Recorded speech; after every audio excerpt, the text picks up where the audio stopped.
Buenos días, queridos hermanos. Las naciones, para que las mismas puedan vivir en armonía, puedan vivir en convivencia pacífica, se han establecido leyes y convenios a nivel internacional. Y se han establecido y se han creado instituciones como las Naciones Unidas, como la OEA, para que controlen y mantengan en vigencia estas leyes y estos convenios. Además, para posibilitar la convivencia entre los seres humanos, Rousseau ha elaborado un régimen de convivencia entre los hombres llamado Contrato Social de Rousseau. Se han publicado los derechos humanos, se han publicado los derechos del hombre, se han publicado los derechos del niño, como la posibilidad, estos regímenes de convivencia a los fines de hacer que la armonía dentro de los seres humanos sea posible. Por otra parte, en cada una de las escuelas de nuestro país se ha elaborado entre los alumnos y los profesores y los maestros un régimen de convivencia que resguarde, que permita establecer una convivencia pacífica entre los maestros y los alumnos. De la misma manera o de igual forma, existen en la Biblia enseñanzas que Dios ha dado a sus hijos a los fines de que los mismos vivan en armonía, para que ese cuerpo de Cristo que es la iglesia local viva feliz y contenta. Vamos a tomar como ejemplo en esta mañana un texto de 1 Corintios capítulo 3, desde el versículo 1 hasta el versículo 23, es decir, todo el capítulo. En este texto Pablo, inspirado por el Espíritu Santo de Dios, instruye a la familia cristiana de qué manera, cómo debe vivir la iglesia local. Es decir, cómo debe ser la conducta entre los miembros, entre esos hijos de Dios que forman o que son el cuerpo de Cristo. Es decir, podríamos decir que Pablo está preocupado cómo debe ser la conducta de cada uno de nosotros en la iglesia local. Es así que nos pone, tres pilares fundamentales que debemos tener en cuenta en el desarrollo de la conducta, cómo debemos vivir en la iglesia local. La primera cosa que Pablo nos instruye o los reprende a los corintios y a nosotros, que debemos tener cuidado cómo crecemos.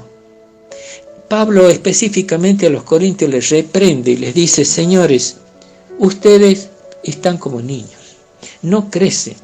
En el versículo 1 dice: de manera, hermanos, que ustedes no puedo hablarles como a hombres, como a seres espirituales, sino como a carnales. Son como niños, debo darle leche materna. Todavía no han crecido. Parecen plantadas en macetas que no desarrollan. Son como los arbolitos bonsái. Debo darles leche permanentemente, ni puré con zapallo, menos un bife. ¿Cómo sabe Pablo que los corintios están en una situación de debilidad espiritual? No debo ir muy lejos, dice Pablo en el versículo 3, pero si ustedes, hermanos, tienen celos, tienen peleas, tienen disputas entre ustedes, eso es de seres carnales, seres que no han crecido espiritualmente. Unos dicen: yo soy de Apolo, yo soy de Pablo, yo soy de Cefa. Y Pablo dice: señores, Señor Jesucristo está dividido. Jesucristo, ¿qué es para ustedes? ¿Acaso Pablo murió por ustedes? ¿Fue crucificado Apolo? ¿Fue crucificado Cefas? No, hermanos. La sangre de Cristo es la que nos limpia de todo pecado. Además, Pablo les hace ver de que debe haber una unidad en la iglesia. Esa unidad debe ser consecuencia del crecimiento espiritual. Recordemos como un dato ilustrativo lo que José Hernández en el célebre Martín Fierro nos cuenta, nos dice, nos aconseja. Los hermanos deben ser unidos porque esa es la ley primera, porque si entre ellos se pelea, se devoran lo de afuera. Consecuencia de las peleas intestinas en cualquier grupo humano es falta de crecimiento espiritual, falta de subordinación a las leyes divinas. En segundo lugar, Pablo les recuerda a los corintios y a nosotros dos cosas que debemos tener siempre presentes. La primera es que los que administraron la palabra de Dios en el grupo son ministros de Dios, son colaboradores de Dios, son siervos de Dios. Entonces, desde el versículo 5 hasta el 10, Pablo desarrolla esta idea, donde en la iglesia local encontramos ministros, servidores de Dios, no jefes. El único jefe es Dios.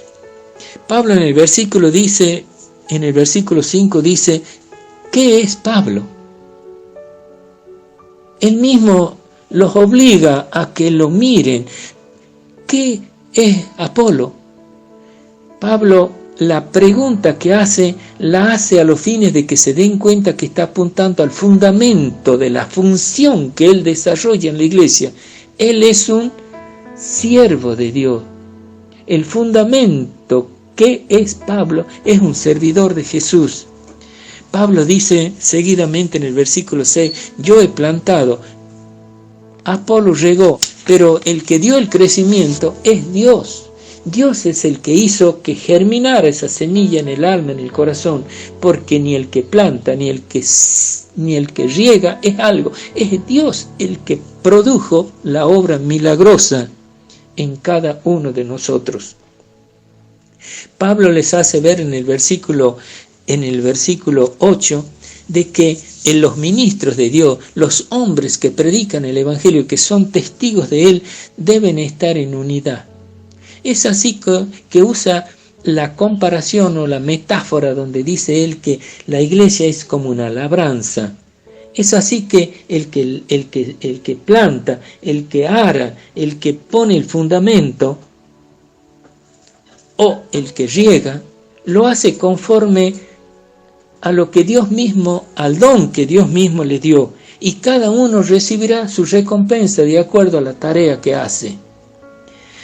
Pablo hace ver a los corintios que cada uno de estos servidores de Dios no están trabajando dentro de su propio negocio. Todos nosotros trabajamos para un solo amo, y ese amo es nuestro Dios. Somos colaboradores de Dios, somos siervos de Dios, dice Pablo. Ahora, usando la metáfora de que la iglesia es un edificio de Dios, Pablo usa esta segunda metáfora para ilustrarnos de otra manera el trabajo en la iglesia local. Entonces dice que de acuerdo a las características personales, a los dones personales de cada uno que Dios le ha dado, unos serán los que ponen los cimientos del edificio, son los que ponen el fundamento, son los que cavan y llenan los cimientos de hormigón. Otros vienen y empiezan a sobreedificar. Entonces Pablo se pone él mismo de ejemplo y dice, a mí me ha puesto el Señor como arquitecto, como el experto, y es así que yo he puesto el fundamento en esta iglesia, y todos ustedes van a sobreedificar sobre ese fundamento, el cual es indiscutible. El fundamento es Jesucristo.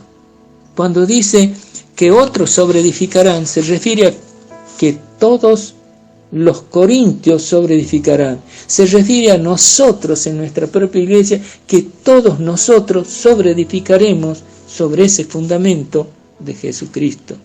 Muy importante, todos ustedes sobreedificarán sobre el fundamento. Ahora, al final del versículo, del versículo 10, Pablo hace una advertencia muy importante. Dios nos ha dado dones a todos. Debemos tener presente la tarea que hacemos, cómo sobreedificamos en la iglesia. Debemos estar preocupados de saber qué hacemos, porque Pablo interroga así categóricamente: cada uno mire cómo sobreedifica. ¿Qué está haciendo en la iglesia? ¿Usted está haciendo para bien o está haciendo para mal? La segunda cosa que Pablo nos enseña entonces dice que es que todos nosotros, los miembros de la iglesia local, sobreedificamos sobre el fundamento, pero esa sobreedificación la debemos hacer responsablemente según el don que Dios nos ha dado a cada uno de nosotros. Desde el versículo 12 al 15, Pablo explicita los materiales que debemos usar. Cuando habla de materiales, se refiere a las enseñanzas espirituales, a los ejemplos de vida que cada uno de nosotros da a los hermanos para que ellos se vayan sobreedificando. Estos materiales los podemos caracterizar o clasificar en dos grandes grupos. En un grupo A, donde esos materiales de sobreedificación son enseñanzas bíblicas pensadas, meditadas, estudiadas, serenamente, responsablemente. Estamos tratando de ayudar para que el hermano crezca. Son verdaderamente perlas, son verdaderamente pepitas de oro, son piedras preciosas, dice Pablo. En cambio hay otro tipo de materiales que los explicita al final del versículo 12, donde dice en madera, heno, paja. Es un material que prácticamente no le sirve a los hermanos, que es egoísta, es un material teñido, empapado a veces de engaño, de simulaciones, que se ama al Señor cuando en el fondo lo que se está buscando es beneficio personal y poder. Pero mientras el tiempo pasa y nosotros los hijos de Dios, que somos sus servidores, podemos pensar que somos mejores que otros, llegará el momento, dice la palabra de Dios y Pablo acá en el versículo 13, que será probada como por fuego, con fuego, la obra de cada uno de nosotros. Allí no habrá discusiones, no habrá discursos hábiles, ni habrá algunos que hagan crítica, porque el fuego va a probar. Dice Pablo que sí, el fuego revelará todo. Si permaneciere la obra que alguno sobreedificó, recibirá recompensa. Si esa obra se quemare, el tal recibirá pérdida. Pero la misericordia de Dios es tan grande que aún él, habiendo hecho daño en la iglesia, se salvará como por fuego. La tercera cosa que Pablo nos exhorta a todos nosotros, es de que, y nos recomienda tres cosas como régimen de convivencia importantísimo dentro de la iglesia local. La primera es que nosotros debemos cuidar la iglesia local. Debemos cuidar la iglesia local. Pablo en el versículo 16 dice lo siguiente: ¿no sabéis que sois templo de Dios y que el Espíritu Santo de Dios mora en vosotros? ¿No sabéis que el grupo ese de verdaderos hombres y hijos de Dios, que son sinceros creyentes, constituyen el santuario de Dios? En el versículo 17 agrega Pablo: si alguno destruye ese templo, si alguno está tratando de hacerle daño a alguno de los hermanos, Dios lo destruirá a él. Categórico. Para tener cuidado. Si alguno destruye el templo de Dios, Dios lo destruirá a él. Porque el templo de Dios, el cual sois vosotros, dice Pablo, santo es. No debemos hacer daño a los hermanos. Debemos tratar de ayudarnos entre nosotros. Dios es celoso de su obra. Dios es el dueño. El dueño de la iglesia es el propio Dios. Cuidado, querer destruir la obra de Dios. porque Él lo destruirá al tal que no se da cuenta que lo hace por maldad o por sacar beneficio. La segunda cosa que Pablo nos aconseja es que la convivencia dentro de la iglesia local debe ser con humildad. Debemos ser humildes. Debemos actuar humildemente sin ofenderlo al otro, como considerándonos al otro como superior. Porque no hay peor cosa engañosa para cada uno de nosotros que creernos superior por nuestro propio orgullo, por nuestra propia soberbia. Al final del versículo 18, Pablo dice lo siguiente: si alguno quiere ser grande para este mundo, quiere ser sabio en este mundo, hágase ignorante. Y Pablo usa para ignorante un vocablo griego que significa loco, insensato. Esto nos recuerda a la misma carta de 1 Corintios, pero en el capítulo 1 y versículo 21, donde dice Pablo de que el mismo Señor Jesucristo estableció la locura de la predicación para salvar al mundo. El mundo no se salva por la sabiduría de los sabios, el mundo se salva por la locura de la predicación. Dice, pues ya que la sabiduría de Dios, el mundo no conoció a Dios mediante esa sabiduría. Conoció a Dios, agradó salvar al creyente por la locura de la predicación. Pablo agrega, porque la palabra de la cruz es locura para los que se pierden, pero para nosotros que nos salvamos, esto es para nosotros los hijos de Dios, es poder de Dios.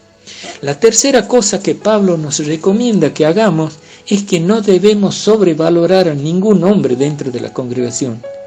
No debe haber en nosotros el sentimiento como si fuera nuestro jefe. El único jefe es el Señor Jesucristo. No lo olvidemos. En este momento tan complicado y difícil, donde hay muchos hombres y mujeres que están diciendo que ellos tienen el teléfono rojo, que conversan directamente con el Señor Jesús, con Dios mismo, y que ellos tienen el mandato, que ellos son los profetas, que son los apóstoles, que están por encima de nosotros. Pablo dice, no nos dejemos engañar. Pablo no nos está diciendo que nosotros no valoremos, que no tengamos en alta estima a nuestros maestros, a nuestros predicadores. Pablo dice, téngalo en alta estima. Eso no significa que lo tengan como jefe. Quizás vale la pena, porque Pablo está preocupado. Ustedes son importantes, está diciendo Pablo. Son muy importantes. No se crean que son poca cosa. Pablo está diciendo desde el versículo 20, así que ninguno se gloríe en los hombres, porque todo es vuestro. Sea Pablo, sea Apolo, sea Cefa, sea la vida, sea la muerte. Todo es de ustedes. Ustedes lo han ganado, porque vosotros sois de Cristo y Cristo es Dios. Quizás como una conclusión, podemos decir nosotros que en primer lugar Pablo amonesta a los corintios por la falta de crecimiento espiritual. Y nos amonesta a nosotros. ¿Quién puede poner la mano en el fuego y decir de que no hay pleitos y contenciones y disputas dentro de la iglesia? En segundo lugar, Pablo recuerda a los corintios que la iglesia local todos colaboran, todos son colaboradores de Dios. Jesús es el único jefe, nosotros somos sus siervos. En tercer lugar, Pablo nos exhorta que como régimen de convivencia obligatorio dentro del ámbito de la iglesia local, 3 cosas que debemos hacer. Cuidar la iglesia local. Es el cuerpo de Cristo. Debemos ser humildes entre nosotros y en tercer lugar, no debemos sobrevalorar a ningún miembro del cuerpo de Cristo. Tengamos presente que las palabras de Jesús al final del Sermón del Monte, hay algunos que escuchan y no hacen. Hay otros que escuchan y hacen, y la diferencia está donde está la casa. La casa de uno está sobre la roca.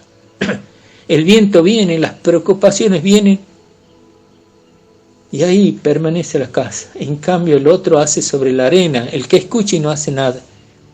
Y es todo catástrofe, desastre, al primer viento que viene. Solo aprendemos las verdades cristianas en la medida en que permitimos que ellas rijan nuestra vida y nuestras relaciones con los demás.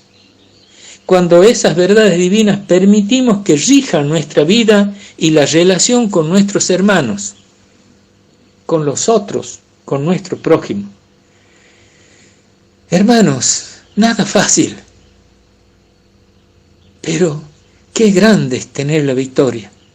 Hemos dicho ya en otras ocasiones que las cosas pueden ser complicadas, pero así como Pablo tuvo la victoria y pudo decir todo lo puedo en Cristo que me fortalece, nosotros también debemos practicar, hacer de las palabras divinas un ejercicio permanente, una convivencia de vida, y entonces seremos una realidad, que somos una familia en Cristo.